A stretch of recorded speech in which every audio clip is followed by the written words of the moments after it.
Assalamualaikum warahmatullahi wabarakatuh. Selamat siang Bapak Ibu semua. Terima kasih atas kehadirannya yang untuk Bapak Ibu yang sudah join pada webinar kali ini.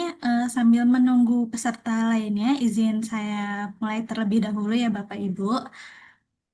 Terima kasih atas kehadirannya pada hari ini tanggal 11 Juli.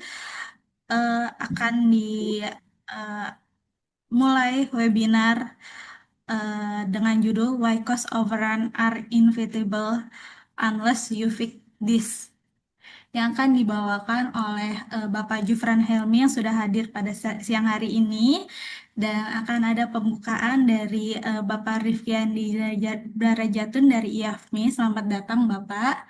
Izin saya sampaikan CV dari Bapak Jufran Helmi dan Bapak Rifki. Izin saya share. Sudah terlihat pada layar ini CV dari Bapak Jufran Helmi yang pada siang hari ini akan membawakan webinar kita. Dan ini CV dari Bapak Rifkiandi Darajatun dari IAFMI. Baik,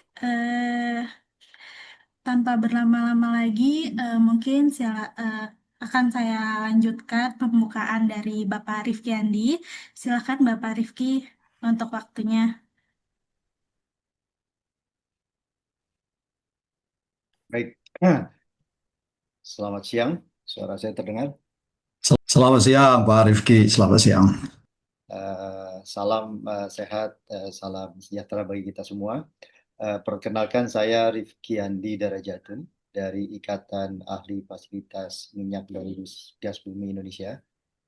Terima kasih atas undangannya dari Adovas Indonesia. Terima kasih Pak Jupri Helmi atas kesediaan waktunya siang ini.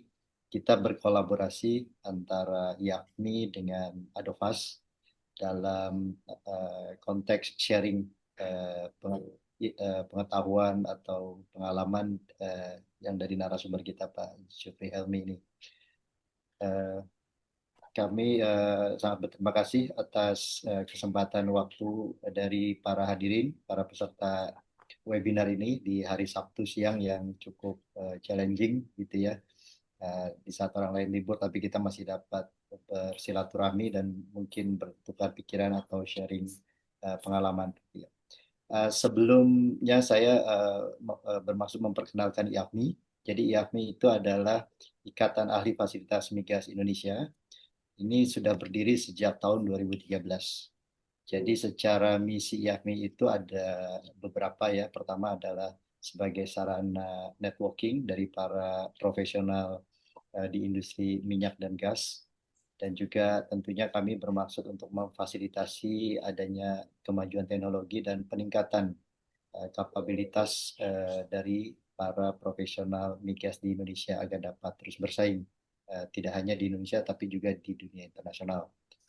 Berikutnya adalah kita bermaksud juga untuk memberdayakan sumber daya atau potensi yang ada di Indonesia, apakah itu sumber daya manusia maupun sumber daya industri penunjang untuk kegiatan migas.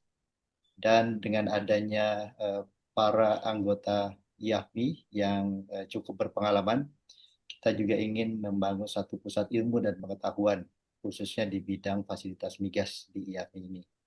Dan terakhir mungkin kita juga bermaksud untuk memberikan masukan kepada para pemangku kepentingan, stakeholder kita, dalam hal kebijakan maupun teknologi yang terkait dengan industri migas. IAFMI sendiri saat ini sudah ada kepengurusan baru untuk tahun 2025-2028, di mana ketua umum kami adalah Pak Luki Yusgiantoro. Beliau saat ini juga menjabat sebagai sekretaris di SKK Migas. Dan sebagai sekretaris jenderal itu adalah Pak Gede Pramona, dan direktur eksekutif yang melaksanakan kegiatan sehari-hari atau operasional dari IAFMI adalah Ibu Desi Aresa Mahdi. Di IAFMI sendiri ada beberapa bidang, itu ada 8 bidang, dan salah satunya adalah bidang project management yang kebetulan saya mendapatkan amanah untuk mengetuai bidang ini dan mendapat kesempatan untuk bekerja sama dengan Adovas di hari ini. Jadi kegiatan IAKMI mungkin saya boleh sampaikan ada beberapa, di antaranya seperti forum fasilitas produksi migas. Itu setiap tahun kita laksanakan. Rencananya akan kita lakukan nanti juga di bulan September, awal September. Dan beberapa kegiatan lain yang rutin kami lakukan seperti adanya publikasi teknis itu kita rilis 2 kali dalam setahun. Kemudian ada beberapa kajian terkait dengan teknologi dan kebijakan sesuai dengan tema-tema khusus atau isu yang dihadapi. Dan secara kontinu juga kami melakukan pengembangan sumber daya pendukung kerjasama dengan para kontraktor, subkontraktor maupun vendor migas di dalam negeri untuk membangun environment pendukung industri migas dalam rangka kita mendorong peningkatan kapasitas nasional. Dan terkait dengan sharing pengetahuan, kami juga bekerja sama dengan universitas-universitas di Indonesia seperti dengan ITB, ITS, UI, dan beberapa universitas lain yang saat ini sedang kami jajaki. Dan beberapa kegiatan fasilitas seperti pelatihan maupun training, baik itu offline maupun online yang kami lakukan. Bagi Bapak, Ibu, atau saudara-saudara yang mungkin belum menjadi anggota IAKMI, kami menawarkan untuk bergabung. Ini adalah non-profit organisasi dengan registrasi yang sangat mudah. Silakan kunjungi website kami di iakmi.or.id. Biaya pendaftarannya tidak terlalu mahal, hanya 300.000 dan itu berlaku seumur hidup. Jadi kami betul-betul non-profit organisasi karena tujuannya adalah untuk pengembangan kapasitas dari sumber daya di bidang migas di Indonesia. Mungkin itu pendahuluan saya mengenai IAKMI. Saya diminta untuk membuka acara ini yang akan di-deliver oleh Pak Jufri gitu ya, terkait dengan kenapa cost of run itu tidak dapat kita hindari gitu ya. Topik ini sangat penting bagi kami dan bagi kita semua. Saya berharap kita dapat berdiskusi dengan terbuka, dengan transparan siang hari ini, karena cost of run itu tantangan dari semua pelaku di bidang proyek, apakah itu proyek infrastruktur maupun proyek migas. Dapatkan informasi jika sebagian besar dari peserta diskusi siang ini adalah berlatar belakang migas gitu ya. Saya tidak tahu apakah pernah terlibat dalam proyek secara langsung atau berapa lama. Namun ini adalah kesempatan kita berdiskusi karena mungkin Pak Jufri akan sharing juga bahwa tidak ada orang dalam proyek yang tidak pernah mengalami atau melihat proyek yang berakhir di atas anggaran atau tidak tepat waktu. Hampir semua proyek itu overrun, cost overrun atau delay. Karena itu kita selalu bertanya sebenarnya para pelaksana proyek ini, kenapa selalu cost overrun, kenapa selalu delay? Apakah kita terlalu optimis pada saat perencanaan atau memang kita kurang disiplin dalam eksekusi? Ada beberapa faktor yang berbeda-beda dari masing-masing proyek. Sebagai catatan dari kami gitu, dari sebelum nanti disampaikan lebih detail, bahwa cost of run ini sering sekali terjadi, hampir pasti terjadi di semua proyek yang sudah dilakukan di Indonesia. Meskipun skalanya berbeda-beda, mungkin ada yang overrun-nya beberapa persen, ada yang puluhan persen, bahkan mungkin ada yang lebih dari 100%. Kita menghadapi beberapa proyek besar di Indonesia, seperti Mubadala, Impact Masela, ataupun ENI. Itu merupakan tantangan kita sebagai profesional. Bagaimana kita mengantisipasi proyek-proyek itu dan juga mungkin beberapa proyek yang cukup banyak di Indonesia. Apakah kita akan mengulang kesalahan tersebut? Bagaimana mitigasinya? Dan ini merupakan hal yang sangat penting buat kita semua gitu ya. Apalagi di industri migas yang sangat kompleks, kemudian beberapa faktor teknis maupun non teknis terkait dengan stakeholder, terkait dengan logistik, infrastruktur, ataupun supply chain. Mungkin itu beberapa catatan dari kami, begitu ya. Eh, Demikian mungkin pembukaan atau opening speech dari saya. Saya tuh diminta oleh Bu Desi begitu ya, kalau kira-kira ada dokumentasi atau video terkait proyek-proyek sebelumnya, gitu. Karena kebetulan saya pernah terlibat di beberapa proyek. Mungkin maksudnya adalah untuk memberikan gambaran secara visual gitu ya. Saya yakin beberapa di antara para peserta ini pasti sudah terlibat di proyek, tapi mungkin ada beberapa yang mungkin masih dalam tahap perencanaan proyek. Jadi izin panitia atau Pak Jupri, saya mungkin sekitar 3 menit akan menayangkan satu contoh saja gitu dari satu proyek yang mungkin bisa sedikit memperlihatkan begitu kompleksnya proyek di migas. Walaupun ini proyek yang menurut saya juga tidak terlalu besar gitu ya, skala medium, ini masih di bawah 1 billion dollar, artinya masih dalam konteks ratusan juta dolar. Kita bisa membayangkan proyek yang lebih besar. Nah, mungkin ini yang nanti akan lebih dielaborasi oleh Pak Jupri, resiko-resiko apa yang perlu kita antisipasi terkait dengan cost dalam proyek. Uh, Boleh ya, panitia, saya sharing satu video kira-kira 3 Boleh, menit. Pak, silakan.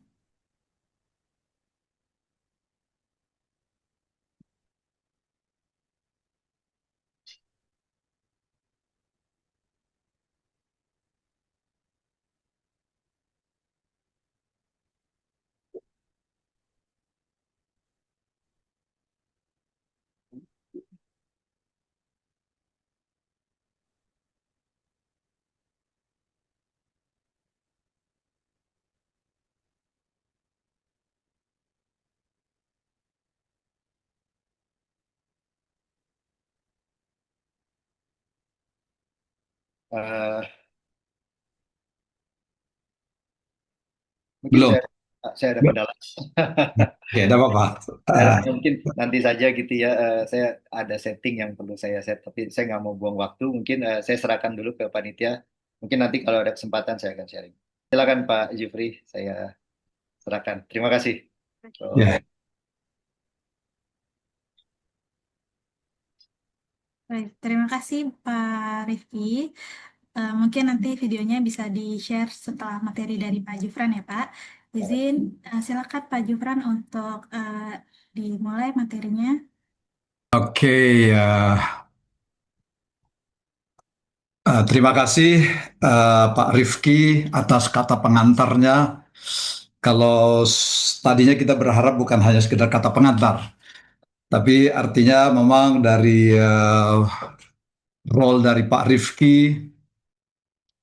di IFB yang mengepalai keahlian dari project management, ini sangat strategis karena bagaimanapun juga bahwa proyek-proyek di Indonesia, khususnya dalam pengembangan oil and gas, itu salah satunya adalah pada production facility. Ya, jadi walaupun ada dua sebenarnya, ada drilling juga, ada subsurface juga, ada production facility juga. Tapi saya juga melihat dari pengalaman selama ini berkecimpung dalam dunia fasilitas production, itu kontribusi terhadap cost of run itu tidak hanya pada drilling, juga tidak pada subsurface, malah sebenarnya terjadi juga pada production facility, jadi pada facility. Nah, karena kebetulan di bawah Pak Rifki ini ada sejumlah profesional, para expert dalam berbagai bidang disiplin ilmu yang bergabung dalam IFB, yang memang sengaja didirikan untuk share pengetahuan dan share knowledge, share pengalaman, sehingga pengalaman dan pengetahuan itu bisa dikontribusikan untuk perbaikan pada pada proyek-proyek yang akan datang. Seperti Pak Rifki tadi sampaikan, saya juga setuju benar bahwa Indonesia, kalau kita dengar ya dari SKK Migas, masih terus tuh mengejar mimpi untuk meningkatkan production dari berbagai sisi, cara ya, karena ini merupakan tantangan besar bagi Indonesia, termasuk juga untuk menaikkan terus efisiensi dari peralatan, dari produksi, sehingga efisiensi yang sekarang kita capai masih belum happy kita itu, belum memuaskan dari berbagai operasi yang ada. Jadi karena itu tantangan bagi kita-kita yang terkelompok dalam profesional di dunia fasilitas migas, kita di satu sisi memang harus mengejar tingkat production, lebih tepatnya lagi tingkat revenue dari perusahaan. Kemudian juga kita harus berusaha untuk meningkatkan efisiensi dari operasi kita. Karena itu facilities engineer, facilities expert, atau facilities professionals itu dituntut. Oke, baik Pak Rifki, mungkin karena Pak Rifki tadi memperkenalkan Yafni, mungkin akan lebih bagus juga saya memperkenalkan lebih dulu ini Pak ya, tentang Aduvas Indonesia. Mungkin ada beberapa teman-teman yang belum tahu mungkin ya Aduvas Indonesia. Jadi Aduvas Indonesia ini sejak tahun 2014 sebagai awal berdirinya Aduvas Indonesia, yang sebelumnya adalah Aduvas ini didirikan di Singapura, tetapi kemudian berbasis di Indonesia karena dikelola 100% oleh tenaga Indonesia. Aduvas Indonesia dengan website www.aduvasi.com ya, yang bisa diakses oleh semua kita di sana, karena semua informasi tentang Aduvas Indonesia itu berada di situ. Yang sejak tahun 2014 kami dari Aduvas Indonesia itu sudah menjadi training provider. Ya, training provider berkontribusi untuk meningkatkan kapabilitas profesional, khususnya dalam bidang project management. Jadi mulai dari project management fundamental, project management essential, project management best practices, sampai ke project management certification untuk para profesional dalam berbagai bidang industri. Terkhusus sekali adalah bidang industri migas, minyak dan gas bumi. Dan kemudian juga kami merambah kepada strategic management, di mana ini juga karena tuntutan dari para stakeholders yang menginginkan strategic management masuk ke dalam bidang yang kami garap. Dan kemudian terakhir kali kami berbasis juga menuju kepada leadership, karena walaupun demikian manajemen tidak bisa meninggalkan leadership. Dan kami kemudian juga masuk ke dalam era consulting firm, membantu secara real, jadi bukan saja membangun kapabilitas dari para profesional, tapi juga kami menjadi pendamping bagi profesional tersebut di dalam mengelola proyek mereka, mulai dari risk management, schedule management, cost management, termasuk juga project governance di perusahaan-perusahaan tersebut, termasuk juga dalam pre-project planning, termasuk juga pada fase execution. Dan kemudian beberapa klien yang mungkin logo-logo mereka sudah masuk di dalam inventorisasi kami ya, termasuk Impact Masela, termasuk ConocoPhillips, SKK Migas sudah pasti Pertamina, kemudian Medco Energy, Medco Power, Kereta Api Indonesia, Dirgantara Indonesia, dan semua nih. Dan mungkin saya sebutkan satu persatu. Jadi nanti kalau minta maaf nih kalau ada beberapa perusahaan Bapak yang sudah tergabung sebelumnya dalam kerjasama dengan Aduvas, tapi kami terlewatkan di sini ya, dari termasuk kementerian juga ada Kementerian Energi dan Sumber Daya Mineral, dari Bank Indonesia sendiri, IMP, OFIR, ya, HES, Karis Petroleum, dan lain sebagainya, termasuk BP Mubadala juga. Baik, kemudian beberapa yang kami lakukan khususnya dalam professional capability building sejauh ini adalah kami memperkenalkan project management jumpstart namanya, yaitu suatu fundamental yang paling esensial dari suatu project management melalui sebuah kelas yang singkat, one day bahkan half day, dan ini sambil apa namanya, melalui interaktif conversation. Dan ini tidak memakan waktu banyak, setengah hari cukup, dari jam 9 pagi diakhiri dengan makan siang bersama di Adovas Hub di Jakarta. Kemudian ada juga kami menangani project management business professional untuk business professional, yaitu project management kepada tim yang pendukung project tim. Jadi bukan project management tim inti, tetapi mereka datang dari berbagai departemen dalam organisasi, entah itu legal, entah business development, HR, human resources, supply chain, dari segala macam itu yang mendukung proyek profesional. Tapi kemudian kami punya project management essential yang ditujukan kepada tim inti dari project management. Tetapi dalam project management essential ini kita akan menggarap masalah essentials yang core dalam project management.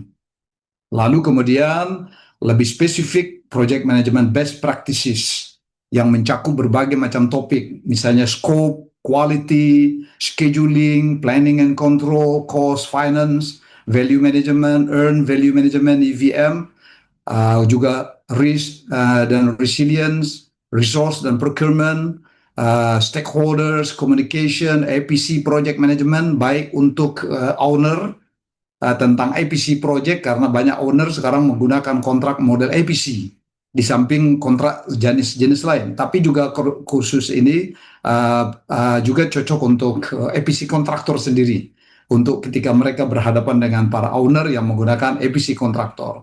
Kemudian kami juga memiliki agile project management, yaitu suatu pendekatan dengan menggunakan agile, yaitu project-project yang skopnya tidak begitu clear pada waktu awal. Dan banyak lagi topik-topik yang bisa di-customize berdasarkan permintaan dari klien. Kemudian kami punya strategic project management yang dikhususkan bagi high level organisasi, role di organisasi, seperti para directors, para general manager, atau para senior manager, di mana mereka bertugas untuk mengawal project management team.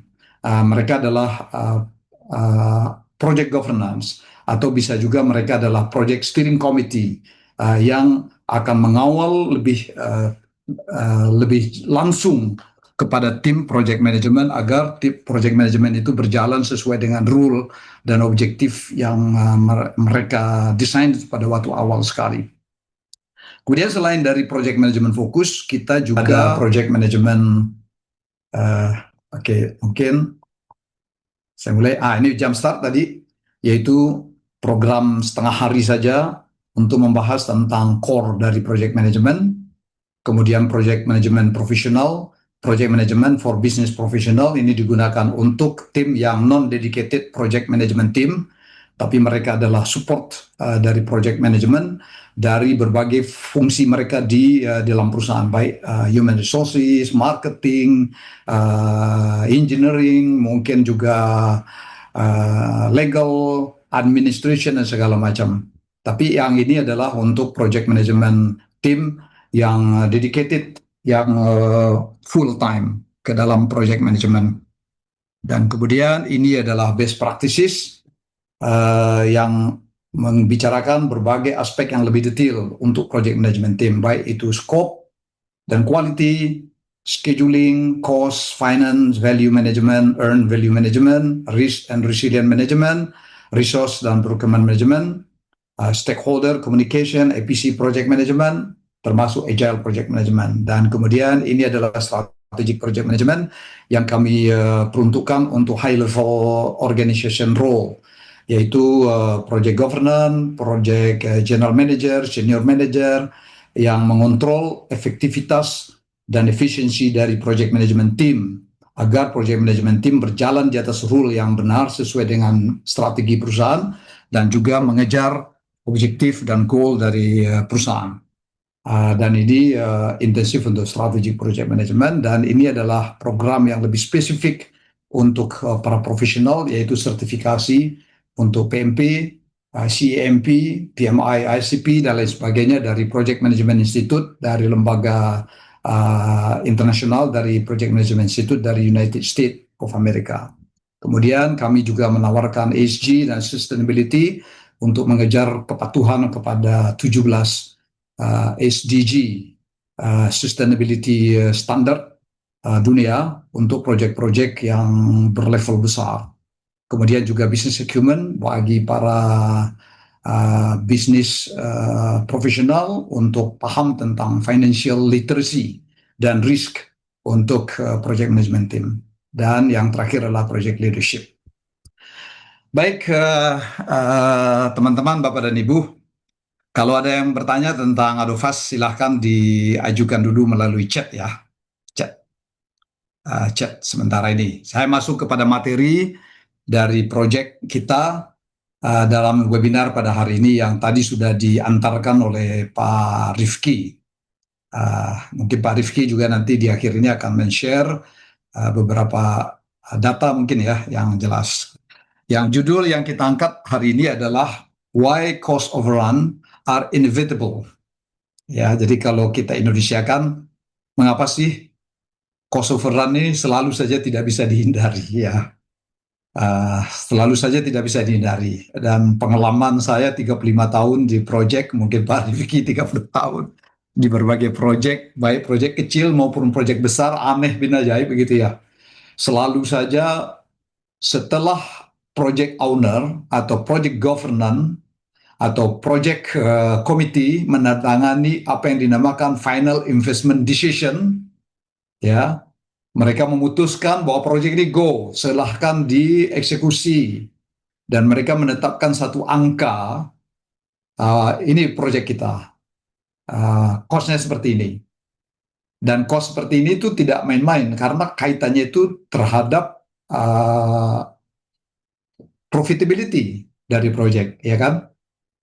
Jadi kalau seandainya cost-nya berubah, tidak sedikit profitabilitas dari proyek itu akan berkurang. Ini baru dari segi capital cost kita angkat. Belum lagi perubahan nanti yang akan terjadi dengan operating cost yang akan terjadi setelah proyek selesai. Ketika kalau cost, capital cost, itu yang disebut project cost itu saja sudah berubah, ya, itu sudah ancaman kepada keekonomian proyek, sudah pasti itu. Dan kemudian tambah lagi nanti operating cost berubah, tambah-tambah lagi. Makanya keekonomian proyek itu demikian mendebarkannya ketika FID itu ditetapkan. Karena itu saya tidak heran kenapa FID itu selalu ditunda-tunda untuk dilaksanakan bagi perusahaan-perusahaan tertentu pada proyek-proyek tertentu. Karena bukan karena dibuat-buat, karena begitu hati-hatinya jangan sampai keekonomian proyek menjadi fail, jeblos, padahal baru saja ditandatangani FID. Dan para investor sudah menyatakan kesanggupan mereka untuk melakukan investasi. Dan kemudian juga SK Migas sudah percaya betul bahwa keekonomian ini akan menguntungkan semua belah pihak, termasuk K3S sendiri maupun negara sebagai pemilik dari lapangan migas di Indonesia. Nah, tapi anehnya tidak begitu lama dari proyek itu dieksekusi, muncul lagi apa yang disebut dengan change order atau revision budget. Nah, inilah yang membuat para pengambil keputusan biasanya sakit kepala ini. Ini bagaimana nih? Belum apa-apa sudah cost overrun. Bagaimana nih? Sudah belum apa-apa sudah terjadi change. Nah, sebenarnya ada yang sistematik kalau saya lihat ya. Saya melihat di sini ada sistematik sebetulnya. Artinya cost overrun are inevitable ini terlalu provokatif pernyataannya. Sebenarnya kita masih bisa melihat peluang-peluang itu. Makanya kalimatnya kita tambah, kecuali kalau Anda memperbaiki project system. Jadi sistem dari project itu ya kita coba perbaiki. Kalau sistem artinya kita tidak melihat bahwa proyek itu hanya dalam satu elemen atau satu komponen saja, tetapi terdiri dari banyak elemen yang setiap elemen itu saling berintegrasi sesamanya dan saling mempengaruhi. Pengaruhnya itu bisa pengaruh positif, bisa pengaruh negatif. Sesuatu variabel itu bisa dibuat positif oleh variabel lain, tapi secara serentak bisa juga negatif oleh produk lain. Jadi nggak bisa dihindarkan. Nah, kalau itu bisa di monitoring lebih tight monitoring, istilahnya lebih kritis kita melihatnya, kemungkinan besar cost overrun itu setidak-tidaknya walaupun tidak bisa dicegah bisa ditekan sedikit, begitu ya. Menurut kita begitu. Nanti kita lihat pengalaman dari teman-teman yang sering berhadapan dengan cost overrun ini dari berbagai proyek yang ada ya. Baik, saya lanjut. Ini sekedar bukan untuk nakut-nakuti saja. Jadi ini ada data yang dibuat oleh satu website EY namanya yang cukup terkenal ini, yang banyak merilis dari studi tentang Complex Energy Capital Project. Nah, ini ada websitenya, sudah saya kasih website di sini. Dan ini adalah mereka merilis white papers yang membicarakan tentang oil and gas mega project. Yang disebut mega project di sini adalah yang mereka definisikan adalah 100 juta US dollar project besar. Sebenarnya kalau mega project sendiri sebenarnya belum ada definisi yang paling jelas ya. Berapa sih yang disebut mega project? Mungkin saya mengatakan 50 juta US dollar pun sudah termasuk mega project. Saya kurang paham apakah Hiska Migas mendefinisikan berapa mega project. Mungkin YAFMI punya standar sendiri yang mana yang disebut dengan mega project, small project, medium project, mungkin ada giga project ya. Nah, EY mengatakan bahwa 64% dari project-project dari mega project itu 64%-nya overrun. Jadi lebih dari separuh proyek yang ditetapkan FID-nya ternyata itu harus revisi budget. Gak cukup dengan budget yang ada. Itu lebih dari 50%. 64% dari menurut studi menurut EY ini. Jadi masalahnya di mana? Dan kalau kita gabung lagi ya antara cost overrun dengan schedule, itu lebih dahsyat lagi, 73% fail. Kalau kita anggap bahwa delay adalah fail, cost overrun sebagai fail ya, kita anggap sebagai fail. Artinya siap-siap keekonomian proyek tidak sehappy yang didambakan. Dan kalau kita lihat lagi lebih lanjut lagi, bahkan 54%, 59% itu meleset dari initial estimate. Nah, McKinsey itu suatu konsultan internasional yang cukup terkenal, itu hampir-hampir melaporkan cost overrun terjadi di semua proyek. Ini tidak saya sebutkan angkanya, tapi ada website dari McKinsey dari data terakhir ini mereka rilis melalui website mereka ya. Jadi McKinsey. Kemudian cost overrun itu terlalu sering dijelaskan sebagai sebuah bad luck. Dan kemudian ada juga kadang-kadang dituduhkan itu bad luck. Bad luck itu artinya mungkin nasib kita buruk. Yang lebih parah lagi, kita menuduhkan juga kepada kontraktor, eksekutor yang bertanggung jawab.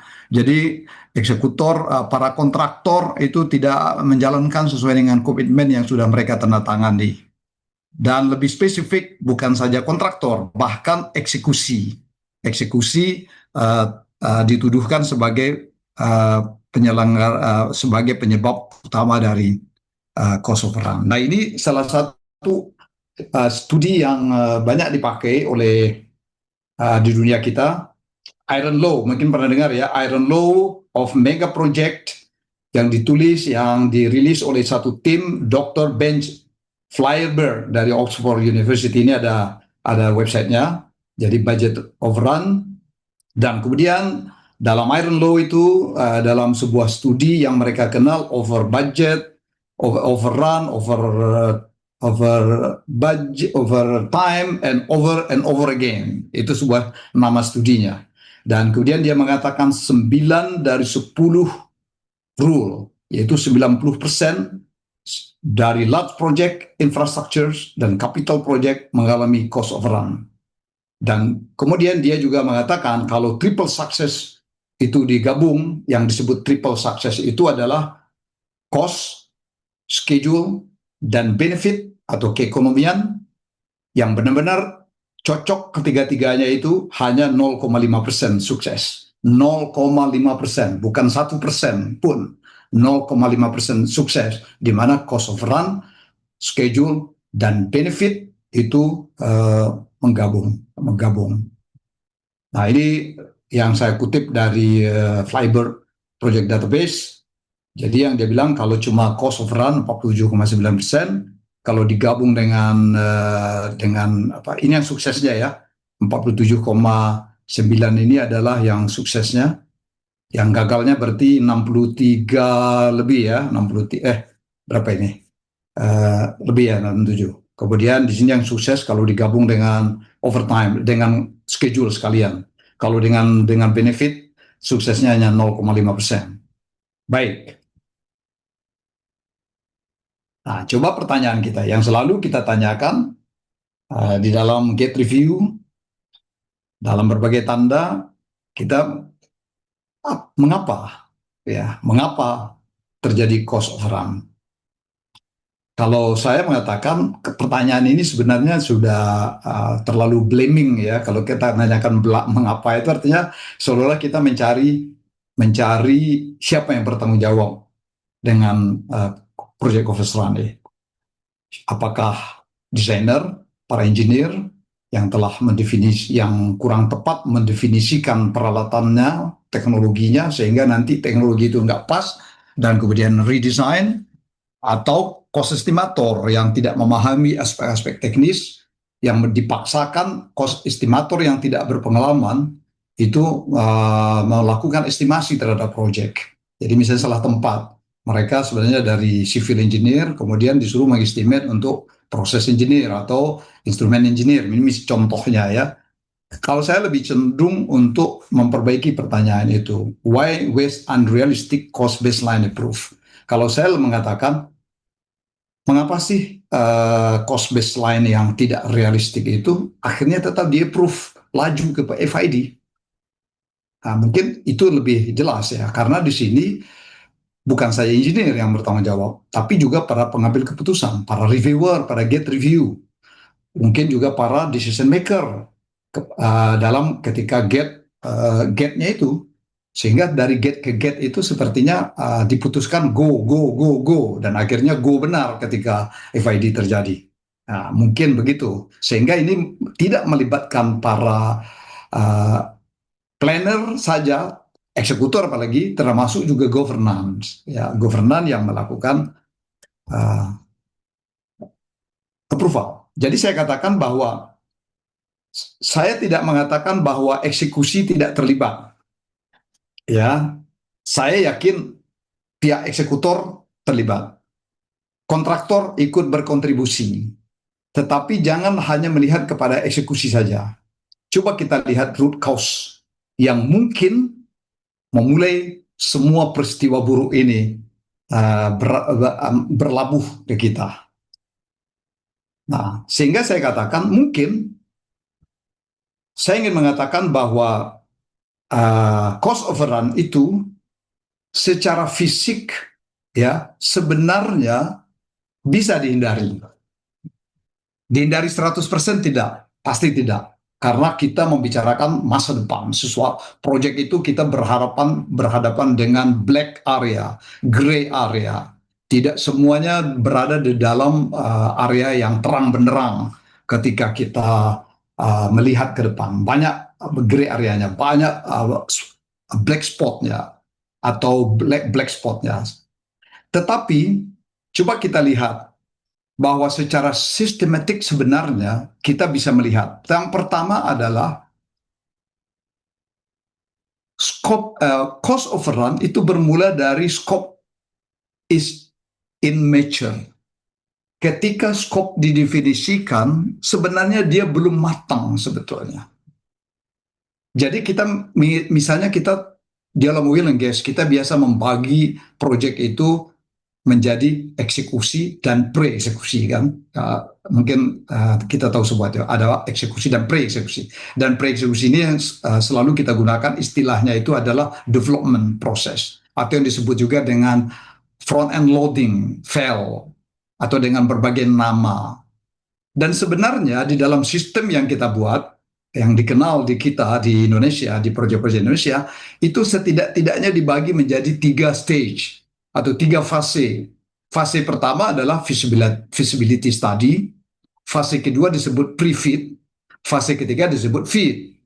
Atau kalau ada juga yang mengatakan feasibility, pre-feasibility, macam-macam nama. Yang jelas dibagi menjadi 3 fase. Dan 3 fase ini belum dieksekusi. Ini artinya 3 fase ini adalah fase sebelum FID. Ketika FID nggak ada dibagi lagi fase, karena semua state itu harus terjadi as soon as possible. Ada engineering, ada procurement, ada construction, ada commissioning, ada handover. Ketika pekerjaan itu bisa diparalel, kenapa tidak diparalel? Hanya yang tidak bisa diparalel aja dibuat sequential. Jadi nggak ada gap lagi. Tapi 3 yang pertama itu ada gap-nya. Nah, kapan scope itu didefinisikan? Scope didefinisikan sebenarnya sejak dari awal.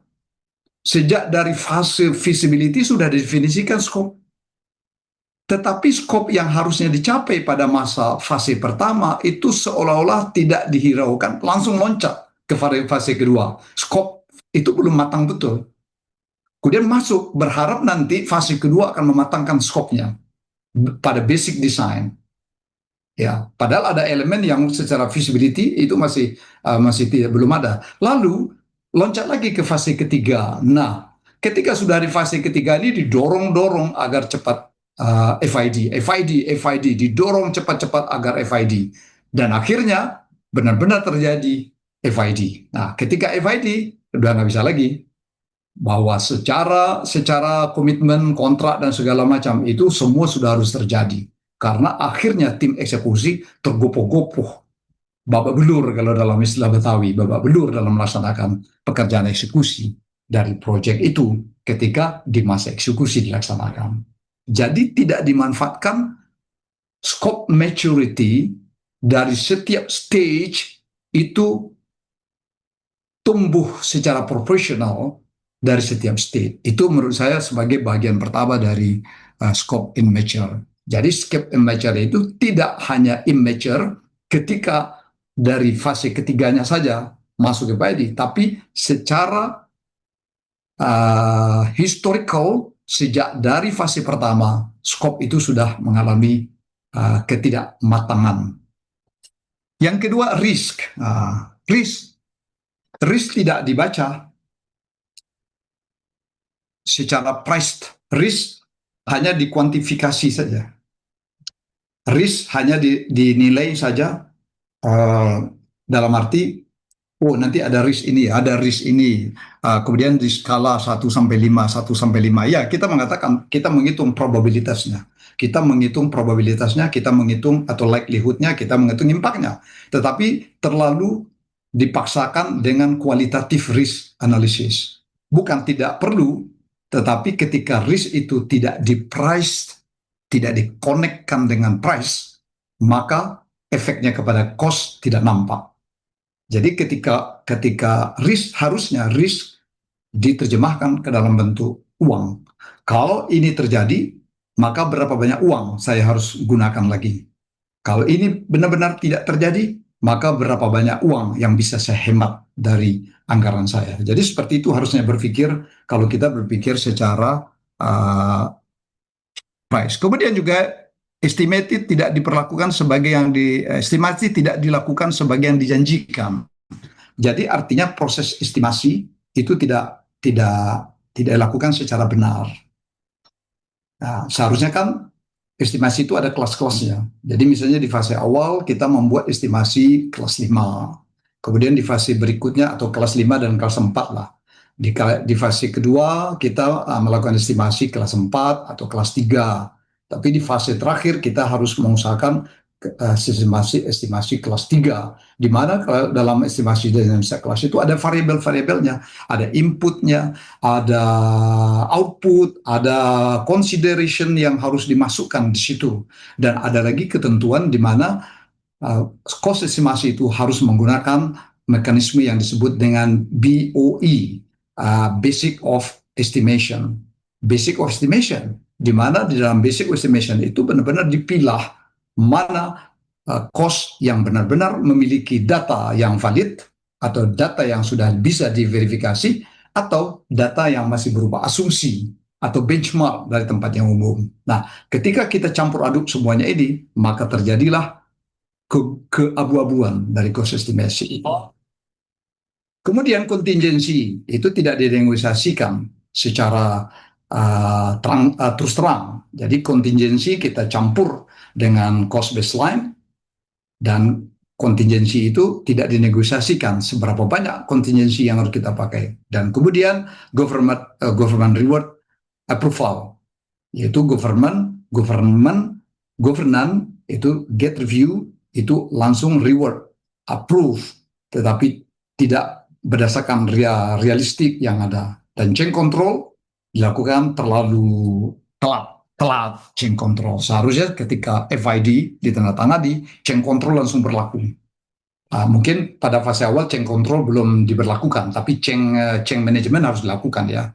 Tapi change control yang fix, yang terstruktur harusnya diberlakukan ketika terjadi FID, dan itu berlaku sampai ke belakang. Nah, cost overrun machine. Jadi yang menghasilkan cost overrun itu eksekusi.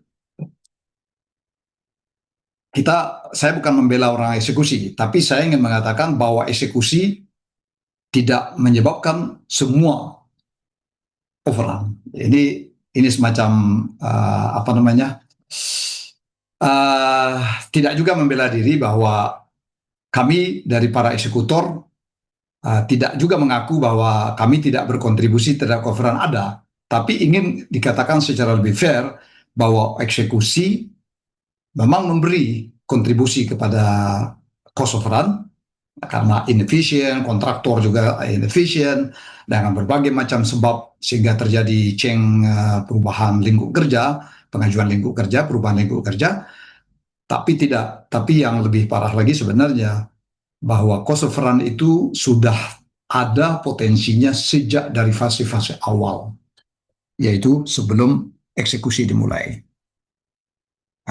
Jadi why estimate are fragile in early phases. Jadi sekarang kita mengatakan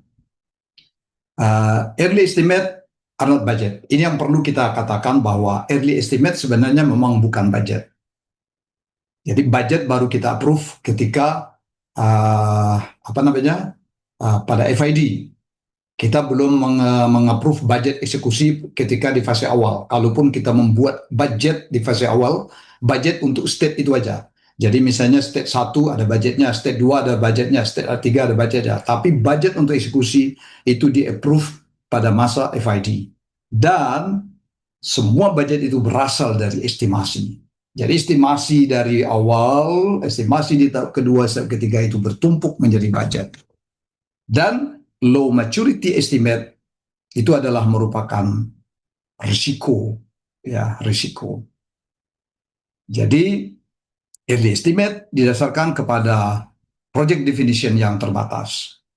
Yang kedua, akurasinya itu tingkat akurasinya, rank akurasinya memang secara naturally itu akan berbeda dalam setiap estimate itu. Makanya dikenal ada yang disebut dengan 5 class, kelas 5, kelas 4, kelas 3, dan ketika FID setidak-tidaknya kelas 3 itu. Atau yang lebih hebat lagi sebenarnya kalau bisa mencapai kelas 2 itu lebih bagus. Tetapi kalau kontrak kita memang kontraknya EPC, lump sum, tidak ada provisional yang terlalu banyak di situ, maka kelas 3 bisa cukup. Tapi kalau banyak sekali option-option yang belum clear, kita bagus yang sudah terdefinisi bisa langsung ke kelas 2. Nah, ada satu standar yang bisa kita gunakan yaitu AACE. Ya. Baik, mengapa oil and gas sekarang nih, oil and gas facility banyak sekali terekspos kepada cost of run. Jadi mungkin dari teman-teman yang bergerak di bidang uh, oil and gas facility bisa menambahkan ini nanti, termasuk Pak Rifki. Ya, oil and gas facility mengalami cost of run dikarenakan kombinasi dari pertama yang tidak bisa terbantahkan oleh semua orang adalah proses complexity. Ya, ini sudah pasti nih. Kemudian umumnya oil and gas facility itu terkait kepada brownfield facility existing dan melakukan tie-in yang penuh dengan ketidakpastian, dengan requirement yang berbeda. Ini bisa delay, bisa cost of run terjadi dalam potensi. Kemudian interface yang benar-benar padat interface. Itu interface pertama dengan brownfield.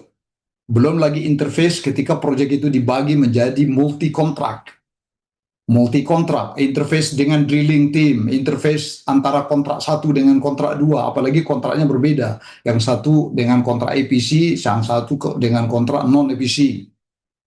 Kemudian belum lagi interface dengan berbagai macam situasi, kondisi yang lain yang tadi, disiplinnya.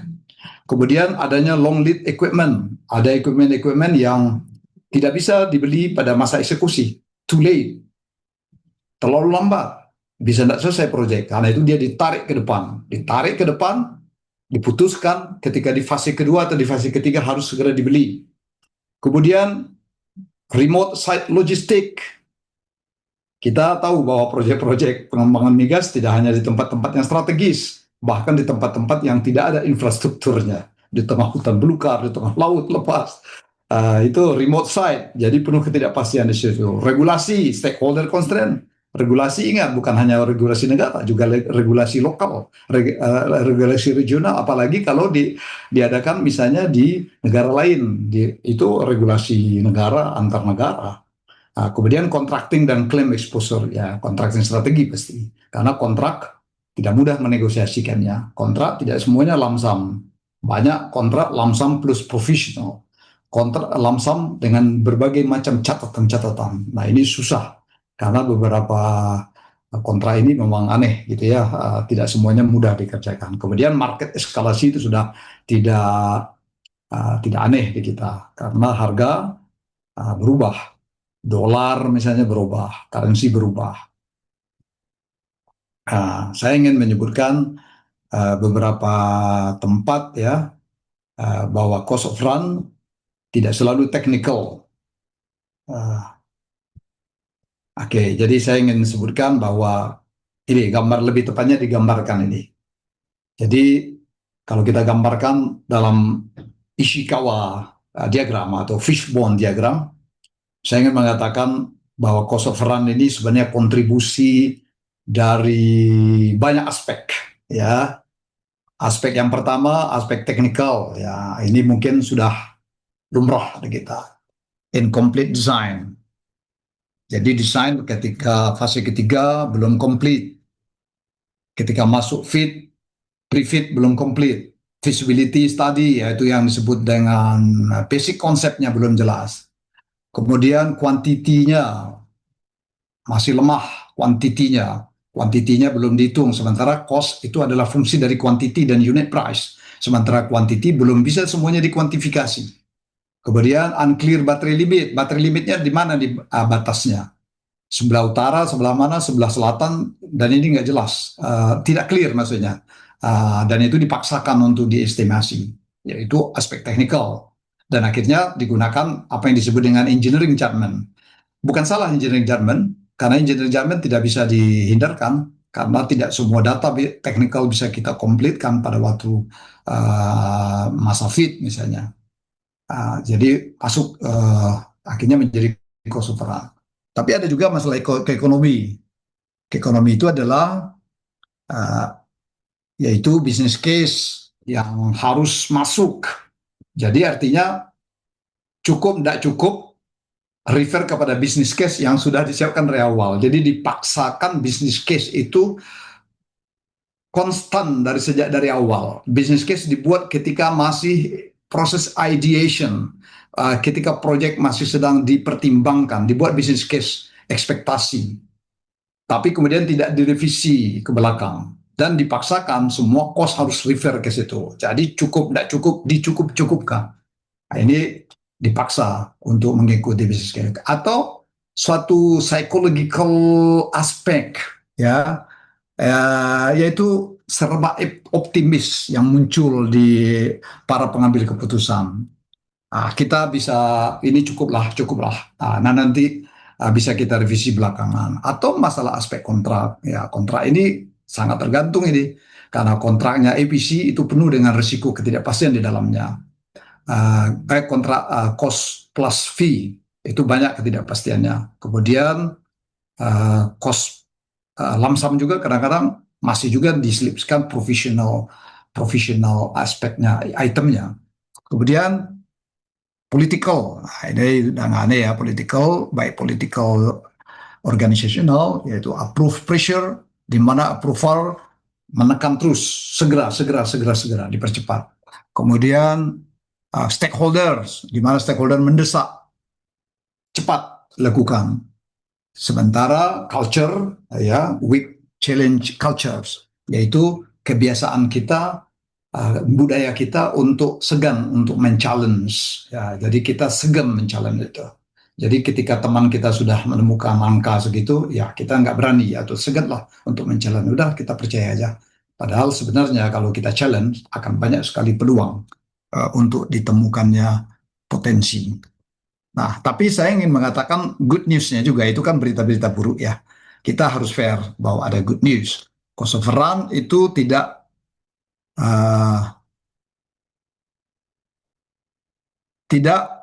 bisa dihindarkan jika uncertainty-nya adalah tidak bisa dilihat, made visible. Kemudian kita bisa, cost of run is avoidable. Jadi sebenarnya cost of run itu bisa dihindari. Jika hal-hal yang sifatnya tidak pasti, uncertainty itu, satu, bisa nggak dibuat sedikit lebih visible? Ya, divisible. Jadi nggak terlalu banyak gelapnya gitu ya. Jadi saya selalu membagi black area, gray area, dan light area. Saya selalu membagi tiga itu. Jadi kalau black area, kalau semuanya di area black, ya gelap gulita, bisa nggak digeser black area itu sedikit gray area, dinampakkan. Kemudian risk yang kita identifikasi di pricing. Jadi ada delay, berapa pengaruh kepada harga. Terjadi postponing, terjadi keterlambatan, terjadi trouble, semua dikaitkan dengan price, dimasukkan. Kemudian sebelum ada komitmen yang dibuat oleh decision maker atau resolusi dari komite, dilakukan governance. Governance itu artinya pengawasan. Jadi governance itu nggak hanya pada masa komitmen dibuat, tapi ada fase-fase di mana mereka ikut di dalam supervisinya, directingnya, ya, assessingnya, ya, dan kemudian ketika eksekusi dikontrol dengan sempurna. Jadi project control, monitoring and control dilakukan pada masa eksekusi secara tight, ya, dan base kepada project plan yang sudah disetujui ketika dengan FID. Nah, jadi formulanya adalah cost realism adalah scope definition ditambah dengan risk pricing, ditambah dengan execution readiness, ditambah dengan governance discipline. Jadi 4 itu harus dijalankan untuk menghindari cost of run. Yang pertama, scope definition, di mana tumbuh betul scope itu dari fase ke fase, sampai kepada masuk fase ketiga, di mana scope sudah harus dikunci, di freezing, dan ingat, risk selalu di pricing, ditambahkan lagi dengan execution readiness, ditambah dengan governance yang diintegrasikan dengan project management. Nah, sehingga cost of run diharapkan menjadi avoidable. Ya, itu kira-kira harapan kita bad news-nya, ya. Nah, perbaikan pertama teman-teman, teman-teman sudah pasti tahu tentang diagram ini ya. Saya yakin teman-teman sudah terbiasa dengan diagram ini, yaitu diagram yang membagi proyek kita menjadi dua fase utama yang disebut dengan fase eksekusi di bagian akhir dan fase development di bagian awal, atau disebut juga terkenal dengan front end loading fail. Dan fase eksekusi ketika investment sudah disetujui dan kemungkinan besar proyek unstoppable, tidak bisa dihentikan lagi di sini. Kalau Bapak hentikan itu korban akan lebih banyak. Kontrak sudah ditandatangani, kemudian pembelian PO sudah dibeli, dan ini udah nggak mungkin lagi. Karena itu semua stage harus diusahakan as soon as possible di sini, secepat mungkin. Dan kalau bisa diparalel, kenapa tidak? Bisa di-overlap, kenapa tidak? Hanya yang tidak bisa di-overlap saja yang kemudian kita jalankan secara sequential. Karena itu eksekusi itu berjalan secepat mungkin dan di-overlap. Berbeda dengan front end loading. Front end loading itu sengaja kita taruh gate di situ, Pak. Ini gate. Artinya apa, Pak? Tidak boleh loncat ke fase 2, fase 1, dan tidak boleh loncat ke fase ini kalau ini belum matang. Jadi ada suatu disiplin di sini bahwa jangan dulu loncat ke fase 2, jangan dulu loncat ke fase 3, karena itu gate ini harus difungsikan. Jadi masa apprise dimatangkan, kalau memang sudah oke, baru lanjut ke fase 2, lanjut ke fase 3. Ketika fase 3, baru FID loncat ke sini. Nah, di sini baru dipercepat. Nah, yang terbalik kita adalah, ini diabaikan, gate ini. Jadi kita anggap sama seperti eksekusi, di mana kita as soon as possible sini. Tidak, di sini kita tidak boleh mengamalkan as soon as possible. Jadi jalankan, perkuat apa yang disebut dengan fail dan feed gate disiplin, supaya di sini kita matang secara scope dan cost, sehingga ketika masuk sini baru dijalankan. Jadi ini Pak, saya tawarkan ini dimatangkan pada fase-fase front end loading disiplinnya ini. Oke. Kemudian gate rule-nya itu. Jadi tidak ada no hollow gate rule, yaitu project should not pass a gate only because document exists. Ingat. Jadi jangan berbasis dokumen saja. Jadi ada teman berbasis kelengkapan dokumen. Kelengkapan dokumennya bahkan lebih canggih lagi di scoring. Nah, jadi scoring. Jadi dokumen 1 di skor 1 sampai 5 atau 1 sampai 10. Kemudian ketika skor sudah tinggi, boleh loncat. Kita lupa bahwa scoring itu hanya bicara masalah kelengkapan dokumen. Nah, kalau cuma dokumen lengkap, kita kemudian berpindah gate, waduh, inilah sebab cost overrun itu terjadi. Jadi jangan berbasis scoring kepada dokumen. Harus dibuat suatu usaha bahwa scoring itu benar-benar maturity dari effort yang sudah kita buat dalam setiap fase. Ya, jadi pertanyakan betul dalam setiap gate, setidak-tidaknya ada 6 pertanyaan. Yang pertama, benarkah scope kita sudah matang sesuai dengan kelasnya? Misalnya kita kelas fase appraisal, kelas kita kan kita kejar di fase appraisal kelas 5, ya betul nggak Pak? Kelas 5 kan Pak ya? Kelas 5 itu kan ada requirement-nya, dan matang nggak proyek kita dalam skala kelas 5 itu atau belum? Kalau tidak, matangkan sampai mencapai kelas 5. Kalau misalnya belum matang, bertahan di situ. Kalau dia sudah matang, kita pindah ke kelas 4. Kelas 4, estimasi kelas 4, di mana dokumen-dokumen atau maturity-nya sudah bisa diterjemahkan secara kelas 4 juga. Dan lanjut ke kelas 3. Kemudian asumsi. Apakah asumsi-asumsi yang kita buat sepanjang perjalanan itu terpisah dengan non-asumsi? Jadi ada yang asumsi dan ada yang non-asumsi. Yang non-asumsi dan asumsi ini mesti explicitly described. Tidak boleh dicampur, di-mix. Ada yang disebut dengan assumption log, di mana ini asumsi, ini non-asumsi. Artinya non-asumsi ini ada data. Data itu bisa diverifikasi. Tapi kalau yang masih asumsi, tidak apa-apa. Tapi asumsi ini nanti akan kita verifikasi ke belakangan. Sehingga kita bisa yakin betul yang mana yang akan kita challenge nanti. Asumsi bisa saja di-challenge dengan di belakangan hari. Tapi kalau dia dicampur, di-mix, kita bingung memisahkan mana yang asumsi dan yang non-asumsi. Yang berikutnya baterai limit. Apakah baterai limit sudah semakin clear sejak perjalanan fase 1 ke fase 3? Terutama sekali di fase 3, clear betul nggak kontrak? kita dengan para kontraktor. Kemudian kontingensi. Nah, karena walaupun kita sudah lempar di fase ketiga, kita kan baru kelas 3 di situ. Kelas 3 itu artinya, atau kelas 2 setidak-tidaknya. Ada beberapa yang kita uncertainty-nya di situ. Uncertainty-nya sudah siap belum dengan kontingensinya. Dan kemudian kontrakting strateginya itu kita sudah siap belum sesuai dengan keadaan yang ada. Ya, misalnya apakah kita di sana benar-benar full EPC kontrak dengan professional option, atau kita betul-betul ada kontrak yang memang kita yakini dengan unit price, atau kontrak yang kita yakini yang cukup dengan lump sum, fixed cost fee, cost plus fee. Itu kan ada bisa juga ya. Kalau tidak salah, SK Migas juga membolehkan kita menggunakan cost plus fee dalam PTK 07 yang terakhir ya. Oke.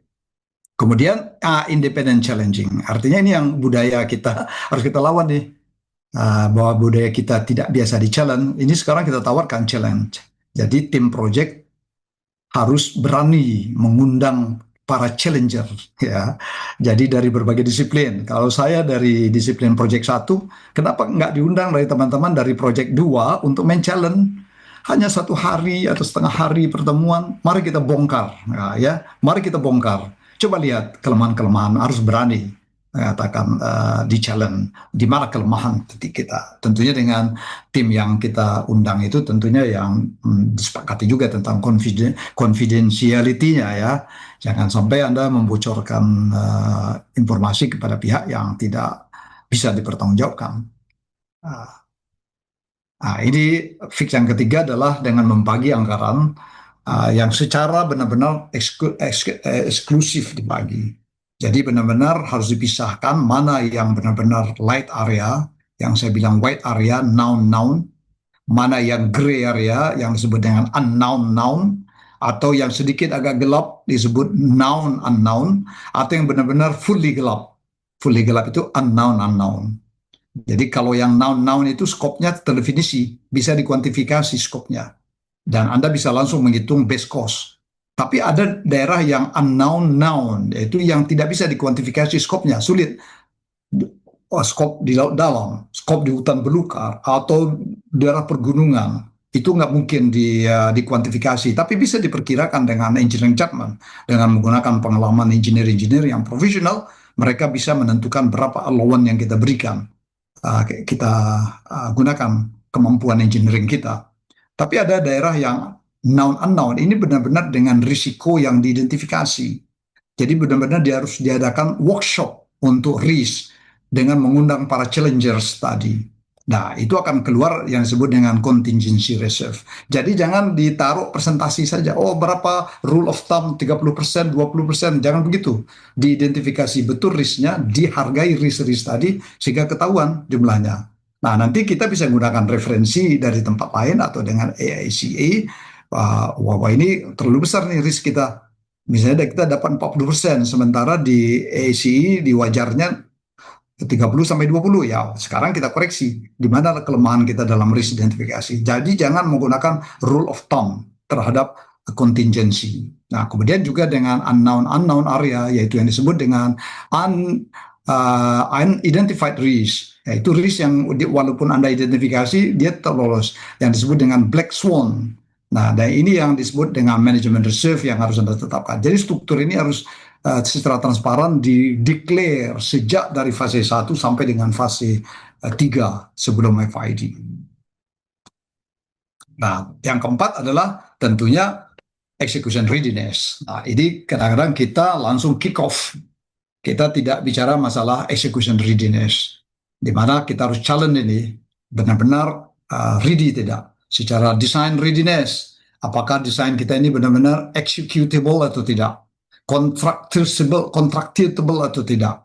Kemudian procurement readiness, ingat procurement juga punya challenge yang besar di dalam menyumbang kepada cost of run ya. Jadi pembelian kita benar-benar harganya sudah fix, sudah bisa dipertanggungjawabkan atau tidak, dan proses logistiknya, apalagi barang-barangnya sebagian dia impor dan melewati banyak sekali terminal pelabuhan di Indonesia, di dunia, singgah ke sini, singgah ke situ, mampir ke sana, belum lagi di dalam negeri, dia melewati perjalanan darat, laut, bahkan udara yang bermacam-macam, ini harus dipertimbangkan betul. Belum lagi storage-nya, ya, storage-nya. Karena procurement itu kadang-kadang memerlukan juga storage yang sifatnya sementara. Jadi barang nggak langsung bisa langsung sampai langsung bergerak. Ada masa-masa di mana harus diperhitungkan. Construction readiness ini juga harus dibuat seberapa ready construction. Kalau memang dikerjakan oleh para kontraktor, kerjaan constructionnya ya harus diyakinkan, harus ada readiness-nya. Kemudian interface readiness, ini jarang dilakukan. Bahwa interface readiness ini seberapa interface point itu sudah diidentifikasi dengan baik dan benar. Dan kemudian apa mitigasi dari interface risk. Kemudian organizational readiness, artinya kalau organizational readiness artinya supporting team, termasuk governance, termasuk organisasi lain yang bukan tim project, ya. Nah, akhirnya kita harus membangun apa yang disebut dengan build cost realism, ya, cost realism, ya. Jadi organisasi benar-benar harus mereward kepada true numbers, ya. True numbers-nya harus dicarikan. Yang benar itu seperti ini. Jadi segala macam yang asumsi-asumsi yang sifatnya optimis di-challenge. Kemudian bad news reporting di-encourage, artinya jangan biasakan tidak mau mendengar berita buruk. Ada berita buruk, di-accept lah. Jangan dibiasakan untuk, saya nggak mau dengar itu berita buruk, hiraukan. Kemudian juga menggunakan use reference class data, yaitu data-data yang memiliki kelas referensi, dipakai sebagai pembanding. Dan kemudian harus berani membandingkan current estimate dengan past project. Compare betul-betul, benchmark dengan proyek sebelumnya. Kalau proyek sebelumnya memang kita gagal, hati-hati, kita bisa melakukan improvisasi. Tapi kalau proyek yang lalu memang berhasil, why not? Use it sebagai referensi. Dan kemudian memberi reward forecast akurasi, yaitu dengan tingkat akurasinya yang diperkirakan dari forecast yang akan dibuat. Jadi jangan hanya berdasarkan budget yang atraktif deh, apalagi dipaksakan sesuai dengan bisnis case yang ada. Cukup, tidak cukup, dicukup-cukupkan. Dan kemudian harus berhenti kepada proses recycle yang lemah, yaitu yang main loncat ke fase-fase berikutnya. Jadi di mana fase-fase itu harus dijalankan. Nah, jadi untuk practical action, ya dari mana kita start besok? Kalau menurut saya, kalau mau yang big effort kah, atau yang small effort, atau yang medium effort. Kalau yang small effort, ya buat estimate kelas di setiap every estimate. Jadi saya mau buat estimate ini di kelas 5, 4, 3, 2, 1, bahkan. Tapi nggak mungkin ya, oil and gas selalu hanya di kelas 3 maksimum, karena kita biasanya akan refer kepada kontraktor dan vendor. Kemudian basis estimate dibuat dari sekarang. Jadi biasakan menggunakan basis of estimate, BOE. Kemudian yang kedua, biasa memisahkan antara assumption dan secara eksklusif. Memisahkan itu yang small effort tuh. Dan tidak mungkin, tidak bisa kita lakukan. Kalau medium effort, menggunakan PDRI, yaitu tingkat maturity yang diajarkan oleh CII misalnya sebagai contoh, atau kita berani menggunakan scoring system untuk maturity. Tapi ini effortnya harus besar, Anda harus punya prosedur untuk itu, karena kalau tidak punya ini nggak bisa dilakukan. Kemudian independent estimate challenge, ini juga mungkin big effort ya, ada biayanya lah. Setidak-tidaknya Anda ngundang orang untuk men-challenge, setidak-tidaknya ada event organizer-nya gitu. Kemudian menggabungkan antara risk register dengan contingency, ini juga effort. Tapi ada big effort yang mungkin bisa dibuat, yaitu membuat database kelas yang berkelas di perusahaan Anda, kemudian melakukan lagi redesign dari state gate governance, dan kemudian change insentif ke arah cost realism, dengan memberikan insentif perubahan ke arah cost realism. Jadi cost closing argument ya. Pertama, cost overrun sebenarnya bisa dihindari. Jadi ini saya mencoba mengkanter ucapan di awal bahwa cost overrun itu tidak terhindarkan. Saya ingin katakan bisa dihindari. Ya, yang kedua ialah dia tidak bisa terhindari kecuali Anda bisa menstop project sebelum uh, rusak value-nya. Kemudian yang ketiga, jangan hanya percaya kepada cost control pada masa eksekusi, ya. Tetapi desainlah project system cost realism itu sejak dari awal sekali sampai kepada close out. Jadi sejak dari fase awal, front end loading, development itu sudah harus terlibat di situ.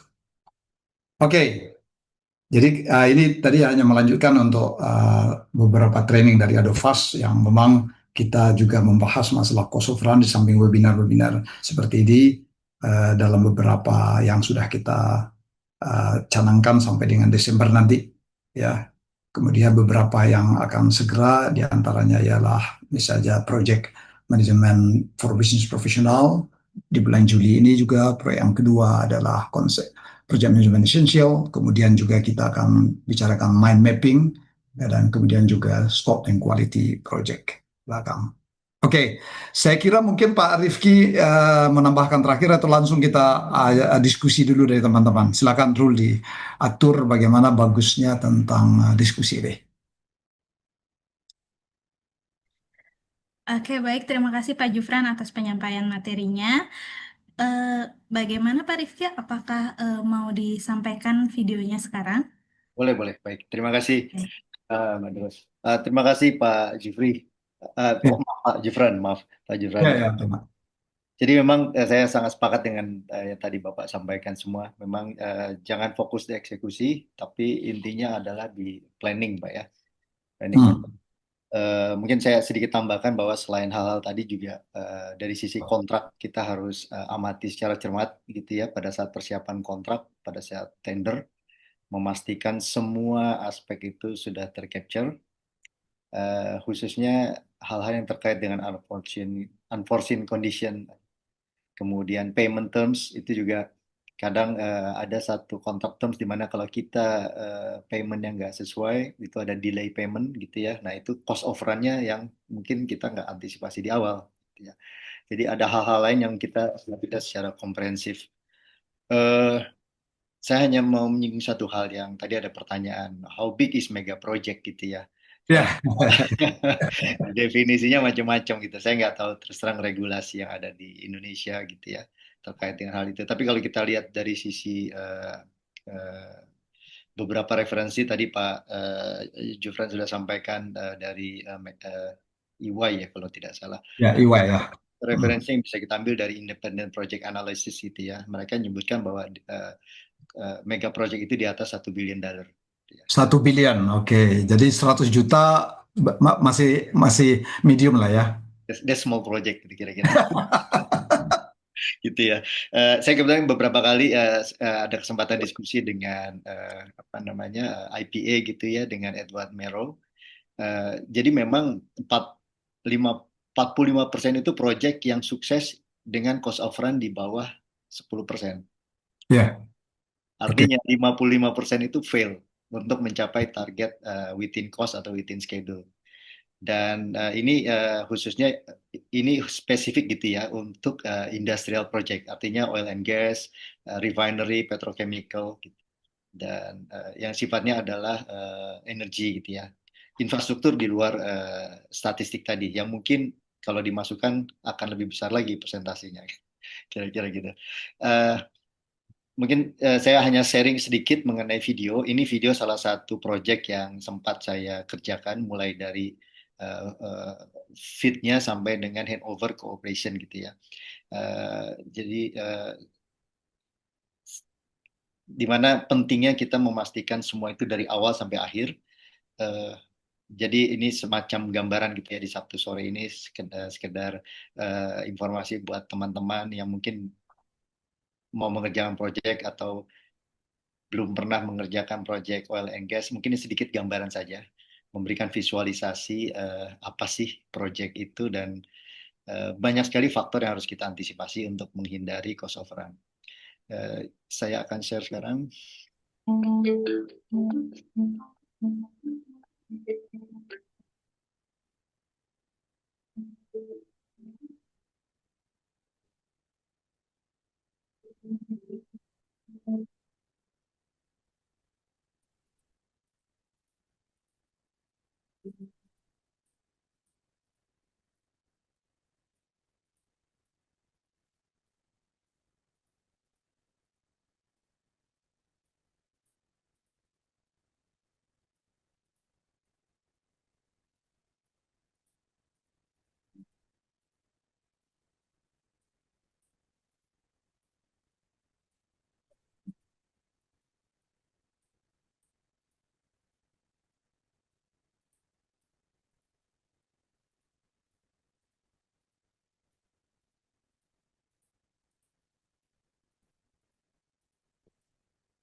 Oke.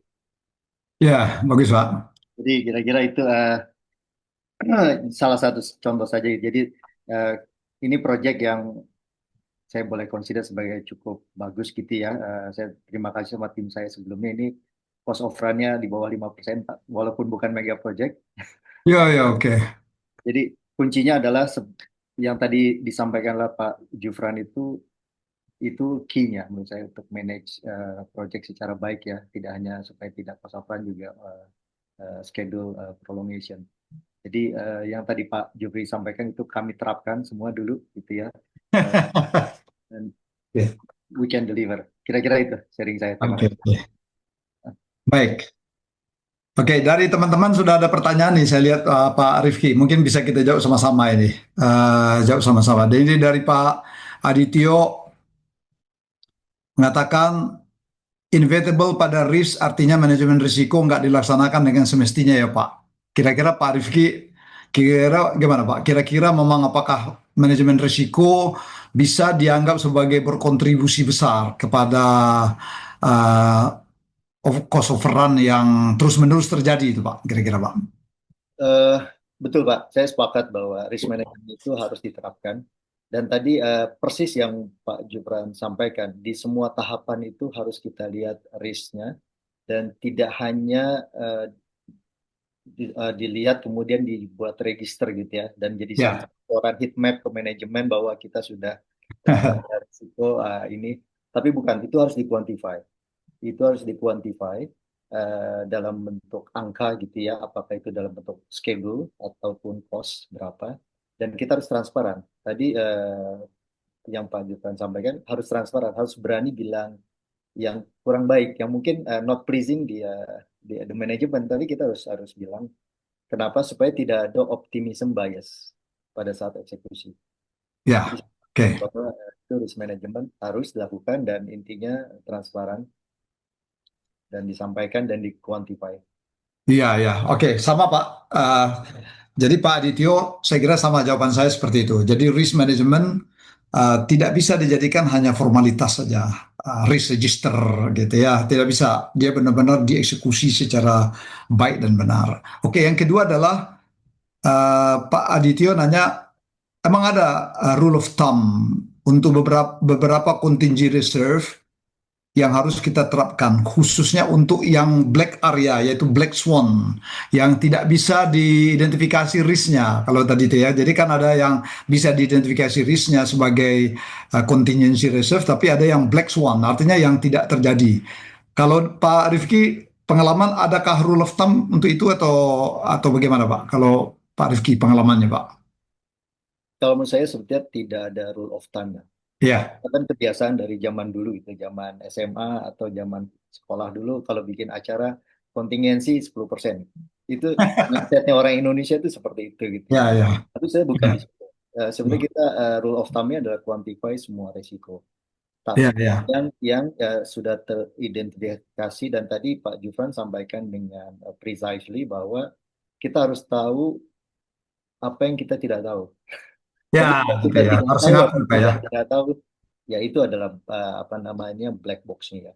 Tapi Ya, terkait ya, dengan black swan, tidak ada orang yang bisa mengkuantify black swan ya. Black swan kan kayak pandemi gitu, sesuatu yang suddenly dan kita nggak pernah tahu gitu ya. Tapi kalau dari resiko yang kita sudah analisis, kemudian kita coba mitigasi, yang tidak bisa dimitigasi ya harus kita quantify sebisa mungkin. Ya tentunya ada expert judgment atau experience judgment di situ. ya, ya, ya. Ya, jadi rule of thumb ini sebenarnya juga karena ini sebenarnya jalan pintas saja orang yang tidak mau mengolah risk dengan baik. Sebenarnya risk itu bisa dikelola, termasuk yang bisa diidentifikasi dan termasuk yang tidak bisa diidentifikasi. Harus diakui, yang saya mengidentifikasi hanya bisa 100 risk. Di luar itu berarti tidak teridentifikasi dan harus berdasarkan pengalaman sebelumnya, apakah risk manajemen kita ini efektif atau tidak, atau berapa kali dia menggunakan manajemen reserve gitu. Kalau memang terus-menerus gagal, maka harus berani meletakkan manajemen reserve sedikit agak besar. Tapi kalau dia akurat terus, ya ngapain besar-besar gitu. Jadi rule of thumb-nya memang menurut saya nggak adalah cuma jalan pintas agar cepat saja. Oke, berikutnya adalah dari Pak Alexander ya Pak ya. Ini saya coba lihat. Jika proyek yang sedang running dengan nilai kontrak dalam IDR rupiah, sedangkan nilai USD sangat berpengaruh pada proyek dan hedging cost yang diestimasi dari awal tidak dapat membendung fluktuasi nilai USD yang cenderung naik dan bersiko membuat kerugian proyek, sedangkan contingency dan manajemen reserve tidak fully defined. Bagaimana kita mengelola isu ini? Apakah hal tersebut dapat kita minimize risikonya? Nah itu Kalau saya sih bilang kalau memang sudah berbagai cara kita memitigate, ya mau nggak mau ya harus terima cost of run jadinya gitu. Tapi kalau bisa kita usahakan dari awal, termasuk dengan hedging itu termasuk cerdas, karena kalau kita sekarang wajib lah hedging lah. Kalau menurut saya sih, kalau apalagi pembelian kita semuanya impor semua, kalau nggak hedging ya contohnya kayak sekarang ini, mabuk kita ini. Tapi kalau memang dengan segala strategi itu sudah kita buat, kita mungkin nggak bisa lagi lari. Nah itu yang inevitable-nya ada di sana. Mungkin begitu Pak Rifki ya kira-kira ya. Iya Pak, betul. Dan mungkin ada beberapa case juga di beberapa project itu kontraktor minta multiple currency ya. Itu salah satu mitigasinya juga. Oke. Dengan kontrak multiple currency ya. Jadi kita buat juga dengan kontraktor dengan menerapkan multiple currency ya. Itu juga bagus Pak. Jadi ya, jadi sehingga bisa nggak semuanya dolar, nggak semuanya juga rupiah, tapi dibagi. Pekerjaan ini udah rupiah aja, pekerjaan ini wajib dolar dan wajib di hedging pula. Itu juga jauh lebih bagus tuh. Contracting strategi memang pengalaman saya adalah contracting strategi benar-benar pemilihan yang benar-benar harus diperhitungkan betul dengan segala fluktuasi yang terjadi ini. Kemudian Pak Rio mengatakan bagaimana membedakan cost associated risk dengan cost contingency. Jadi bagaimana membedakan cost associated risk dengan cost contingency? Karena beberapa praktis, karena tidak dapat mengidentifikasi risk dimasukkan ke dalam contingency. Jika menggunakan contingency ada rule of thumb. Apakah ada rule of thumb maksudnya? Bisa 20% di level feed, di level feed. Pak Rifki melihat bagaimana Pak, pertanyaan Pak Rio ini? Ya, kembali Pak. Jadi memang kalau risk itu bisa quantify, ya kita define dalam cost awal gitu ya, di dalam kontrak. Tapi kalau ada beberapa hal yang mungkin resikonya itu belum bisa terdefinisikan dengan jelas ya. Misalkan kayak proyek-proyek infrastruktur yang terkait dengan geotech gitu ya. Itu kan banyak sekali unforeseen. Mungkin bisa dimasukkan ke dalam professional sum. Ya, Salah satu mekanisme di kontrak juga. Ya. professional cost bisa dipakai ya. Ya, jadi memang kalau kita gunakan standar ASI, ASI yang banyak kita pakai ya di Indonesia, yaitu kita membagi memang untuk cost yang benar-benar associated kepada risk yang kita identifikasi namanya contingency reserve. Tapi kalau tidak ada linknya kepada risk namanya manajemen reserve. Tapi kalau bisa dia terkonek dengan scope yang ada bukan kepada risk namanya allowance. Nah, rule of thumb memang tidak ada sebetulnya, tapi ada beberapa kebiasaan-kebiasaan yang dipakai oleh para engineer untuk menetapkan allowance. Misalnya kalau engineer pipeline lah, misalnya karena saya orang pipeline Pak, biasanya kita menerapkan beberapa contingency allowance itu tentang panjang pipa yang tidak terdefinisi dengan jelas dalam scope kita tambahkan sekian persen. Termasuk juga pekerjaan weldingnya kita tambahkan. Saya yakin juga kegiatan seperti platform, structural engineering, electrical punya judgment rule sendiri dalam melawan. Nah, kalau yang terbaik adalah dalam risk management untuk contingency reserve, memang harus dilakukan analisis betul kepada risk itu dan diberi harga sesuai dengan pengalaman yang ada. Walaupun contingency kalau menggunakan rule of thumb, AAC punya rule of thumb, tapi rule of thumb yang diberikan oleh AAC itu hanya sebagai generic guidance saja. Jadi bukan sebagai keharusan. Itu bisa kita jadikan sebagai benchmark untuk membandingkan hasil kalkulasi kita dengan mereka terlalu jauh atau tidak jauh gitu ya. Mungkin Begitu saya Pak. tambahkan sedikit Pak. Jadi selain benchmarking itu juga kita kan bisa engage consultant ya, yang punya Ya, big data. Jadi sebetulnya penting sekali kita dapatkan big data itu supaya dari proyek-proyek sebelumnya untuk case-case tertentu berapa kontingensinya seperti apa. ya, ya, ya. Dan tadi peer review juga ya, engage apa namanya SMA itu juga penting gitu, karena Ya, peer kadang review. ada insight yang kita nggak bisa dapatkan kalau kita lagi fokus di project Ya. kita. Ya, nggak semua orang berani dengan peer review, Pak. Khawatir, wah nanti dia challenge saya malah nggak dipermalukan. Jangan gitu. Kalau udah ada culture seperti itu, takut dipermalukan, uh, maka peer review sering-sering dihindari. Oke. Dari pertanyaan yang di chat sebenarnya sudah terjawab semua. Tapi kalau ada dari teman-teman yang angkat mic, boleh Pak? Silakan. Mumpung kita masih ada waktu sedikit lagi. Boleh pertanyaan diaderskan ke Pak Rifki atau ke saya boleh. Persilakan dari teman-teman yang hadir di sini.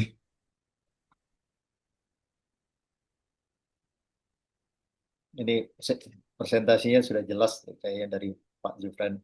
Sudah crystal clear Baik, ya. Bapak ini ada raise hand dari Pak Nur Halim. Silakan Pak Nur Halim open mic-nya Ya, untuk oke, buka mic aja Pak Alim biar cepat. Baik, terima kasih Pak Jufran, Pak Arfi. Terima kasih atas waktu yang disampaikan. Terima kasih sekali apa yang disampaikan sangat bermanfaat sekali bagi kami, terutama bagi saya terutama. Yang saya tanyakan adalah bahwa sebenarnya kita bicara overrun ini kan terkait dengan persetujuan dari yang disebutkan di Pak Jufran tadi adalah FID ya, Final Investment Decision. Nah, di Ya, kami itu FID itu tidak hanya berisi dengan lingkup survei facility ya. Di kami itu FID itu melingkupi lingkup ada di situ ada lingkup pemboran, ada lingkup walkover misalkan, dan ada survei facility. Sehingga kadang-kadang itu kita untuk survei kita maintain dengan baik, namun kadang-kadang ada situasi di mana ada slip di lingkup pemborannya, sehingga secara overall, secara FID itu menjadi overrun sehingga menuju ke ketidakekonomisan seperti itu. Nah, menyikapi ini seperti apa ya? Karena kadang-kadang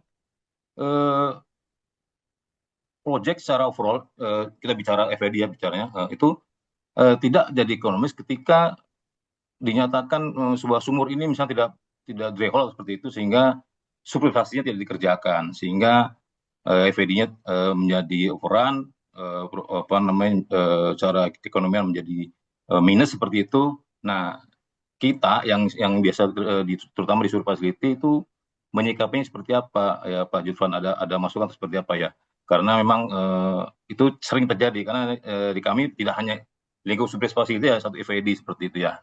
ya, Nah, ya. itu ya itu yang apa namanya yang mungkin perlu kami dapat insight seperti itu. Itu aja Pak, terima kasih. Pak Nur Halim dari perusahaan apa Pak? Saya dari WMO Pak. WMO ya. Oke. Oke, saya merasa bahwa menggabungkan antara drilling dengan facilities itu satu ide yang bagus, Pak ya, karena satu keekonomian. Karena sering ada juga orang yang memisahkan drilling seolah-olah facilities, padahal sebenarnya drilling itu tidak akan bisa memberikan keekonomian apapun sebelum ada facilities, dan facilities nggak ada akan gunanya kalau kalau drillingnya fail. Maka menggabungkan antara drilling dengan facilities itu suatu keputusan yang cerdas dalam penghitungan keekonomian project. Tapi nature drilling dan facilities itu pasti berbeda.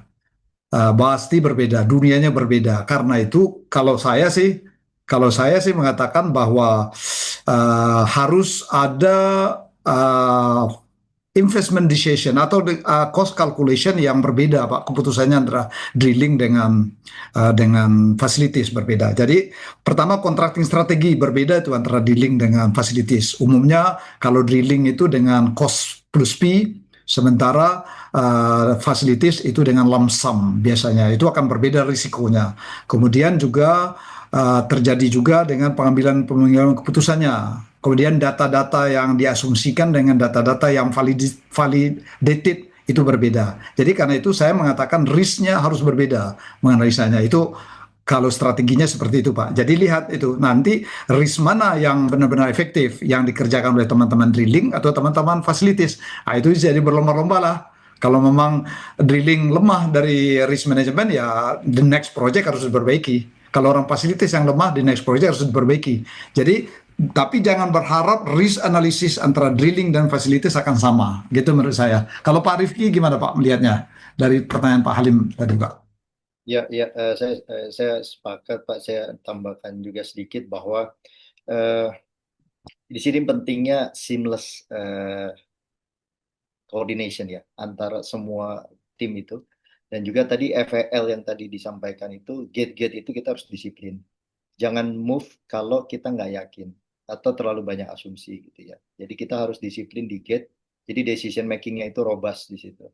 Dan Hmm. juga ada involvement. Jadi pada saat mendefinkan kontrak drilling gitu atau execution plan-nya, ada orang project terlibat, juga demikian sebaliknya gitu. Jadi jangan pengkotak-kotakan bahwa project management is only for project. No, it's not. Ini semua fase itu harus ada project management dan leadership yang disiplin di situ. Oke. Begitu Pak Alim. Siap, Pak Jufran, Pak Rifki, terima kasih. Ya. Mantap. Ada lagi Bapak yang lain, Ibu?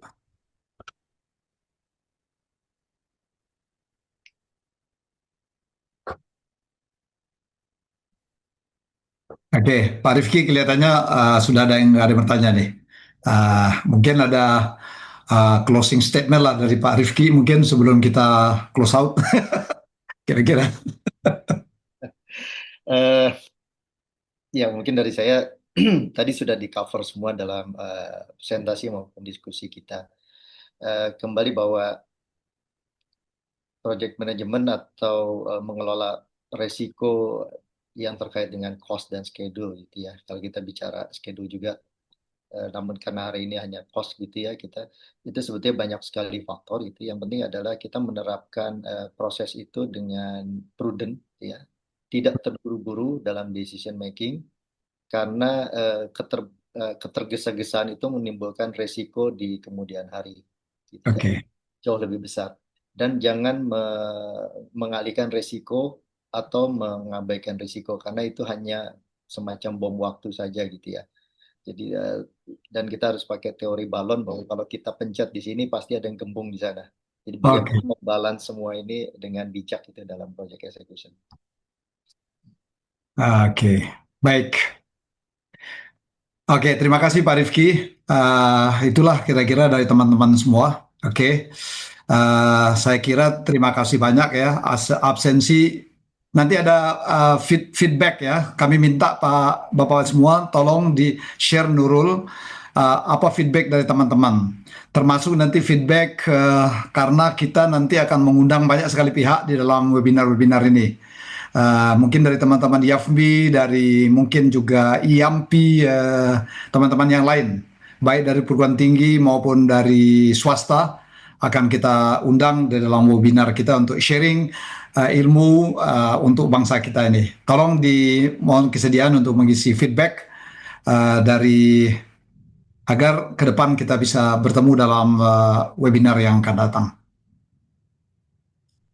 Saya kira terima kasih banyak Pak Rifki ya atas kesediaan untuk pada webinar hari ini dan insya Allah kita akan hadirkan Pak Rifki lagi mungkin dalam sebagai pembicara utama nanti di kesempatan yang lain dan teman-teman yang lain juga. Oke. Baik, terima kasih Pak Rifki, terima kasih Pak Jufran atas sharing session dan materinya. Izin kita foto bersama dulu ya Pak. Oh, Boleh foto bersama Bapak-Bapak? belum ya? Ya, Maaf ya. silakan Bapak-Bapak, Ibu-Ibu untuk Foto bersama dinyalakan ya. kameranya. Kita akan foto bersama untuk dokumentasi. Oke, ada Pak Didi, Pak Yuda, Pak Ibrahim, terima kasih Pak ya, Pak Bagus, Pak Fahru Rozi, Pak Dimas, eh, Pak Fahru Rozi, oke. Pak Ibu Adelia, apa? Farid, Pak Farid, Adelia, ya, oke, silakan, silakan. Terima kasih banyak atas kehadirannya. Oke, kita foto bersama. Oke, saya mulai ya Bapak-Bapak, Ibu-Ibu. 1, 2, 3. Oke, tahan sebentar. Lagi 1, 2, 3. Udah belum sah? Oke. Oke, dah, udah, Rol? Sudah, terima kasih Oke, Bapak-Bapak, feeding Ibu-Ibu feedback atas feedback form tolong diisi Pak ya. Dan kemudian silahkan kalau ada pertanyaan-pertanyaan usul-usul disampaikan melalui Adovas Indonesia, termasuk tentang materi yang akan disampaikan dalam webinar, pembicara-pembicara yang mau kita hadirkan dalam webinar, topik dan lain sebagainya. Silakan, termasuk pilihan-pilihan waktu yang sebaiknya dalam webinar ini seperti apa. Baik, terima kasih Pak Jufran, terima kasih Pak Rifki, dan terima kasih Bapak-Bapak, Ibu-Ibu yang sudah hadir pada webinar kita kali ini. Atas waktu dan kesempatannya. Kami ucapkan terima kasih. Izin saya tutup. Billahi taufiq wal hidayah. Wassalamualaikum warahmatullahi wabarakatuh. Sampai bertemu pada webinar dan Waalaikumsalam kelas-kelas Adovas warahmatullahi lainnya. wabarakatuh. Terima kasih. Waalaikumsalam. Assalamualaikum warahmatullahi Terima wabarakatuh. kasih. Izin, Mem. Ya, terima kasih Bu Terima Hana. kasih.